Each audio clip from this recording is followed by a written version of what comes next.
Well, it's a shame what's happened with the FBI, but we're going to rebuild the FBI. It'll be bigger and better than ever. But we're going to rebuild the FBI. It's going to be bigger and better than ever. You don't rebuild Satan and make him bigger and better than ever. The FBI is satanic to the core.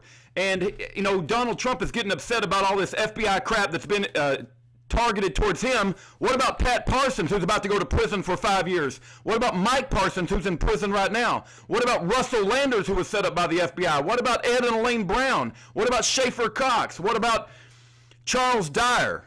All these men, Bryce Matthew Quillard, Jeffrey Winehouse, all these men were set up by a satanic CIA and FBI that has set themselves up as overlords, and Donald Trump, he only gets upset when they target him, but he don't give a crap about all the other people sitting in prison because of this satanic FBI. The FBI is the second most evil institution in the history of the world, only behind the Federal Reserve. I want you guys to remember something about Donald Trump. Hold on just one second.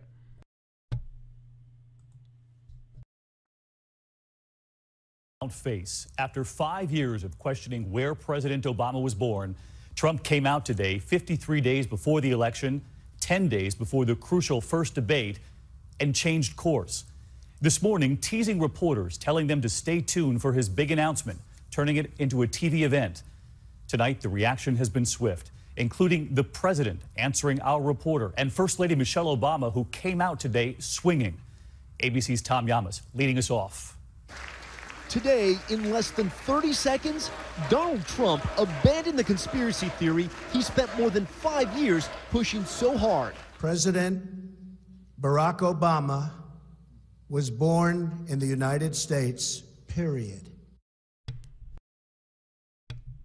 You guys hear that? Okay, you want to trust this guy to rebuild the FBI bigger and better than ever? You want to trust the guy who betrayed the birthers, who betrayed the truth to cover up for the biggest criminal in the history of the world? To hell with Donald Trump and his statement to rebuild the FBI. To hell with Donald Trump. I got no respect for him. He's already slapped the birthers in the face. He's going to rebuild the FBI. He only gets excited about rebuilding the FBI when they target him. He don't give a crap about all the other men in prison. Donald Trump makes me want to vomit.